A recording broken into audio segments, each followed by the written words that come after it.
It is that time of year when we have drinks that like to sweat and leave ring marks on our table. How frustrating is that? So today we're going to make a cute little mug rug to be able to absorb that sweat condensation coming from our drinks and not ruin our furniture. It's a very simple project, not much needed. Great stash buster. Hello and welcome. I'm Jackie with Jackie Russell Creates, where we talk about everything quilting. I hope to inspire you to make traditional patchwork quilts and some art quilts, whether they're big or small, just like our project today. So let's get started. So I'm going to be honest with you. I forgot to turn the mic on. So we're doing a voiceover today. We're going to do a simple project. It's a watermelon mug rug. All you're going to need is a piece of green fabric, some Heat and Bond Light, which is the purple package. You're going to need some red fabric for the background, some red fabric for the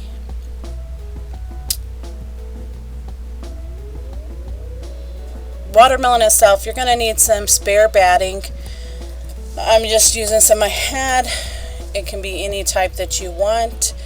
Then you're going to need a little bit of black to have for the watermelon seeds. The pattern will be down in the description below. And what you're going to do is you're going to lay your batting down first. You're going to lay your front or top watermelon on top of that, and then you're going to add your back.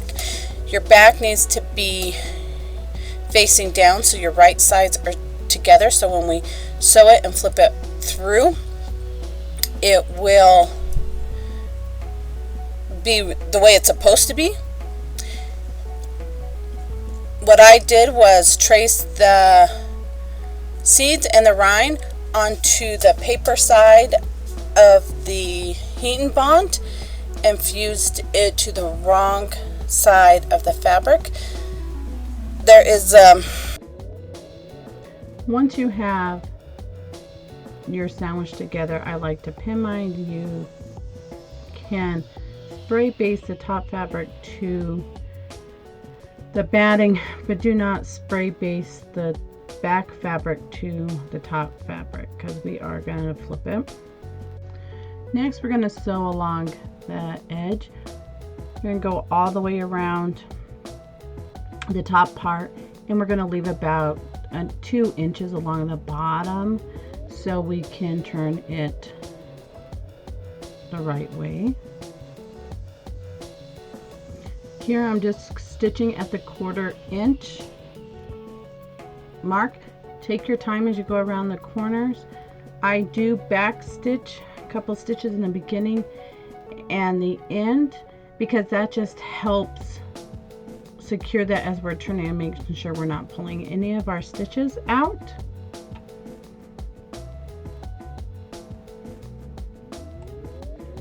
Next, you're going to clip your corners, making sure you don't get any of the stitches, and then around the curve of where the bite mark is, you're going to do little snips just so that it will lay flat when we turn it for the curve.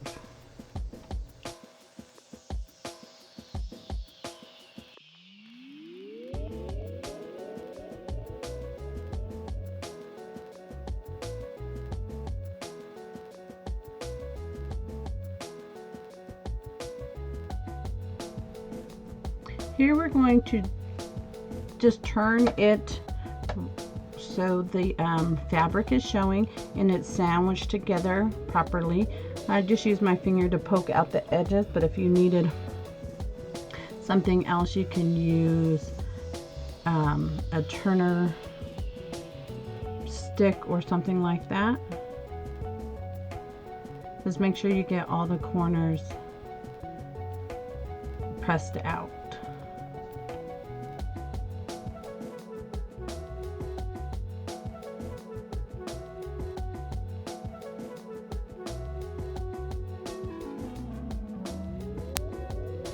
Now you want to fold under your edges a little bit, about the 1/4 of an inch. If you need to, you can trim your batting back a little bit. I had to here, just to make it so it fits in there and lays smoother. I just trimmed just a tad bit, not even a whole, just a little. Then you're going to fold your edges under, and I do a top stitch all the way around the watermelon shape, about 1/8 of an inch away from the edge, making sure to catch that seam so it holds it down. I am going to back stitch at the beginning and the end. It will be covered up, so it didn't bother me to have the back stitch.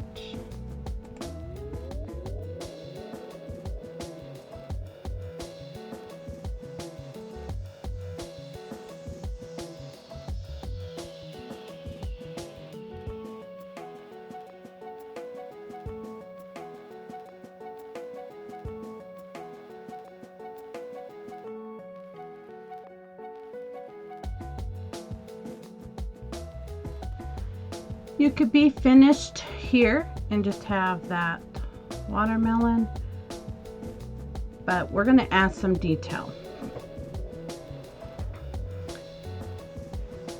So I'm taking my wool mat, lay my watermelon on it, and then we're just going to lay the rind around the bottom edge, lining it up as much as we possibly can. And then you're going to have 3 little black watermelon seeds. A quick and easy tip is to take a straight pin and scrape it across the back of the paper,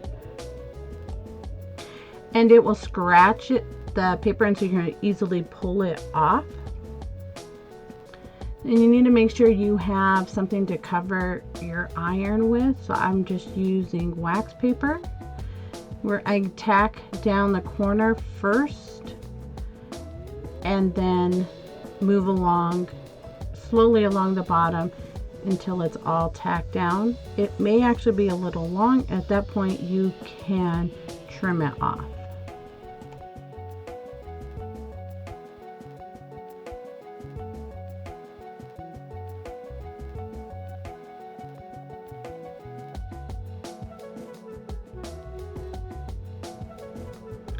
Now here we're going to be doing the seats.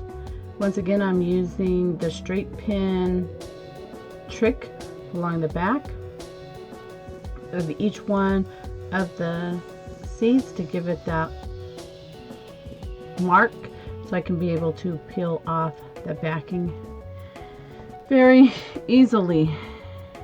Then you'll just position them however you would like along the top or throughout your watermelon, and you're going to press those on as well.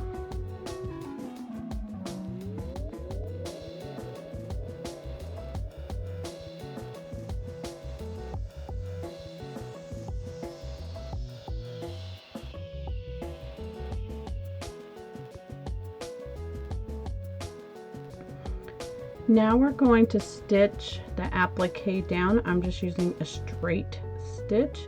You're going to go around the outside, across the top of the green, back down around the top part of the green.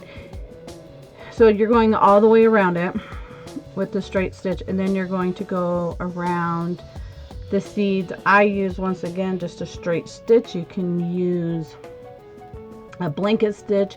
You can hand stitch these on, whichever you prefer. And then you can applique your mug rug after that. I'm making mine just look like into wedges.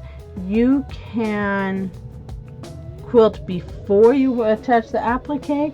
You can quilt after. You don't have to quilt the applique itself.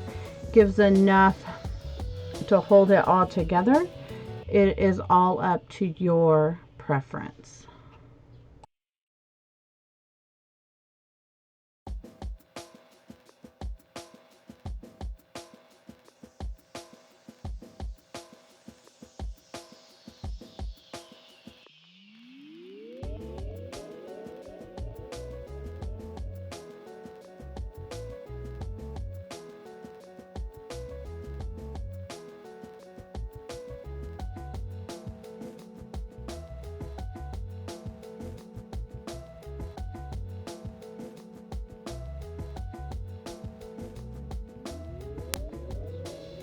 And here Sugar May came in to see and make sure that Mama was sewing correctly.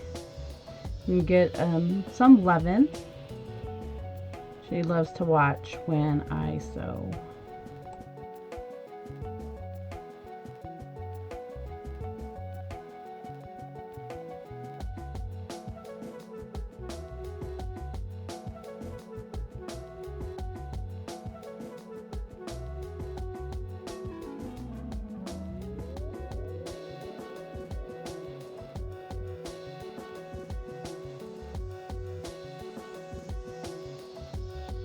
So I hope you enjoyed this project that we did today. It's fast, fun, easy, simple, great to be able to sit those sweaty cups on and not ruin our table. If you like this video, you got something from it, please give it a thumbs up and comment below what your favorite drink is for the summertime that you're going to be putting on this mug rug. Mine will either be ice water or some iced tea.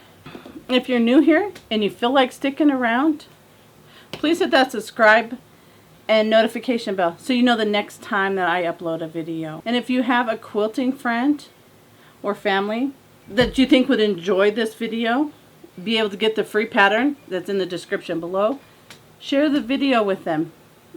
I would greatly appreciate it. It will help my channel grow, and I love all the support that you guys have been giving me. It's been a wonderful journey, and I can't wait to see where it takes me. Until then, happy quilting, my friends.